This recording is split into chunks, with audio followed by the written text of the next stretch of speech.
অপু বিশ্বাসের সাথে যে কারো তুলনা হয় না সেটা শাকিব খান আবার প্রমাণ করে দিয়েছে। হে গাইজ, আসসালামু আলাইকুম, নতুন একটি ভিডিওতে আপনাদেরকে স্বাগতম।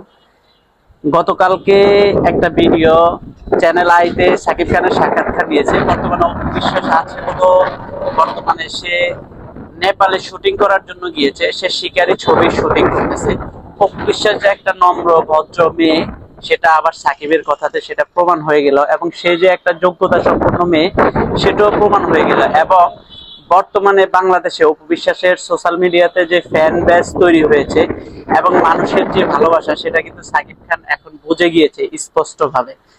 একটি ভিডিওতে সাক্ষাৎকারে সাকিব খান খুব স্পষ্ট ভাবে বুঝিয়ে দিয়েছে, এবং সে বলেছে যে অপু বিশ্বাসকে নিয়ে তার এ পর্যন্ত ৭৩টা ছবি হয়েছে এবং সব ছবিগুলা কিন্তু ব্যবসায়ী সফল হয়েছে, এবং সেই ছবিগুলা সুপারহিট ছবি হয়েছে। তো এটা সে নিজে মুখে অনেক বছর পরে এসে সে স্বীকার করে নিল অবশেষে।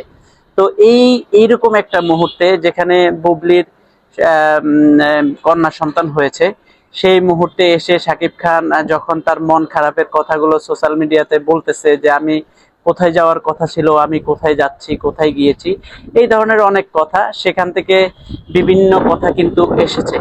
কিন্তু সর্বশেষ সে যে বুঝতে পেরেছে যে সে কিছু একটা ভুল যে সে করেছে সেটা সে বুঝতে পেরেছে, এবং সে সেটার জন্য খুবই অনুতপ্ত হয়েই কিন্তু সে অপু বিশ্বাসের কথাটা বলেছে যে অপু বিশ্বাসকে আমি পরিচালক প্রযোজক তাদেরকেও নিষেধ করতাম যে এত ছবি একটা নায়িকার সাথে ভাই একটু চেঞ্জ করেন না এবার, কিন্তু তখন পরিচালক প্রযোজকরা তাকে বলতো যে অপু বিশ্বাসের সাথেই তোমার ছবি মানুষ অ্যাকসেপ্ট করে এবং তোমার ছবি দেখে। তো তদ্রুপ ভাবে তার সংসার জীবনও অপুর যে ভক্তরা আছে, সাকিবিয়ান যে ভক্তরা আছে, তারা কিন্তু সবাই চায় যে সাকিব এবং অপু বিশ্বাস দুইজন এক হয়ে যাক, দুইজন এক থাকুক, সব সময় তারা কিন্তু এটা প্রত্যাশা করে। যখনই একটু অন্য কিছু দেখে তখন ভক্তদের কিন্তু মন খারাপ হয়, এবং এই জিনিসগুলোই কিন্তু সাকিবের ছবিতে প্রভাব পড়ে। এর আগে অনেকগুলো ছবি, বরবাদ ছবি হয়েছে, তারপরে আরো যে ছবিগুলো হয়েছে, অপু বিশ্বাস কিন্তু সেই ছবিগুলোতে ক্যাম্পিং করেছে, তখন কিন্তু অনেক দর্শক হয়েছে। রিসেন্টলি এর আগে যে দুইটা ছবি গিয়েছে সেই ছবিগুলোতে কিন্তু অপু বিশ্বাস সেই ছবিগুলোতে ক্যাম্পিং করে না, এবং সেই ছবিগুলো কিন্তু অনেক দর্শক কম হয়েছে। তো এখানে মিডিয়া জগতে অর্ধেক যদি দর্শক অপু বিশ্বাসের দর্শক যদি সাকিবের সিনেমায় না যায়, তাহলে সেখানে কিন্তু অনেক দর্শক কমে যায়।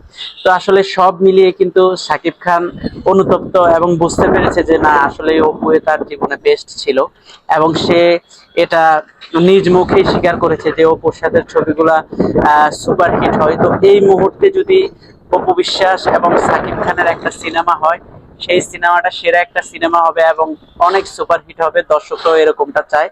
তো সবাই ভালো থাকবেন, আমাদের চ্যানেলটিকে সাবস্ক্রাইব করে দিবেন। আবার দেখা হবে আপনাদের সাথে। টাটা।